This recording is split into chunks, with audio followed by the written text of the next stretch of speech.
Okay అండి, Vinayaka Chavithi special బెల్లం ఆవిరి కుడుములు ఇవాళ ఈ వీడియోలో చూసేద్దాం. ఓకే అండి, ఈ ప్రసాదం ఎలా తయారు చేసుకోవాలో చూద్దామండి. ఫస్ట్ వాటర్ 1 కప్పు వేసేసుకోవాలండి.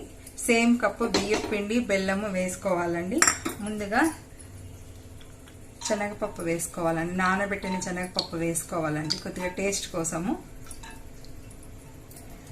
తర్వాత టేస్ట్ కోసం కొంచెం పచ్చి కొబ్బరి కూడా వేసుకోండి, చాలా బాగుంటుంది.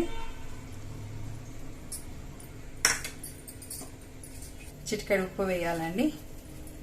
కొంచెం నీళ్లు మరిగేంత వరకు వెయిట్ చేయాలండి. ఓకే అండి, శనగబెల్ల కొంచెం ఉడికినట్టు చూసుకోవాలండి. ఇంత ఉడకాల.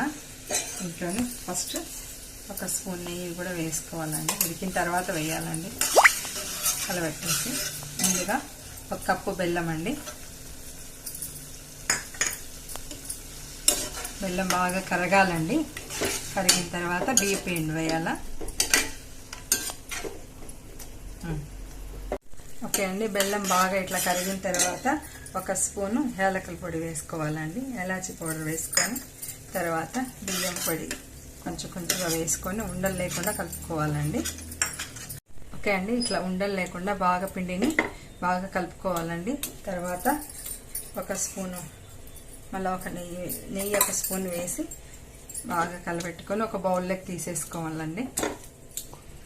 ఓకే అండి, కొంచెం చేతికి కూడా నెయ్యి రాసుకొని ఇట్లా కుడుముల షేప్ లాగా వచ్చేలాగా ఇలా చేసుకోవాలండి. ముందుగా ప్లేట్కి నెయ్యి రాసి పెట్టుకొని ఇట్లా ఒక్కొక్కటి చేసుకోవాలండి కుడుములు. ఓకే అండి, నేను ఇలా చేసుకున్నానండి. మీకు ఇష్టం వచ్చిన షేప్లో మీరు కూడా తయారు చేసుకోవచ్చు అండి. ఓకే అండి, ఓకే అండి, ఇడ్లీ పాత్రలో కొంచెం వాటర్ వేసుకొని 10 మినిట్స్ ఆవిరి పెట్టేసేయాలండి. మూత పెట్టేసేసి 10 నిమిషాలు ఉడకనియాలండి. ఓకే అండి, ఉడికినాయి, దించేసానండి. చాలా బాగా వచ్చాయండి, బాగా ఉడికాయి. ఓకే అండి, దేవుడికి నైవేద్యంగా పెట్టుకోవాలండి. గణపతి పప్ప మోరియా.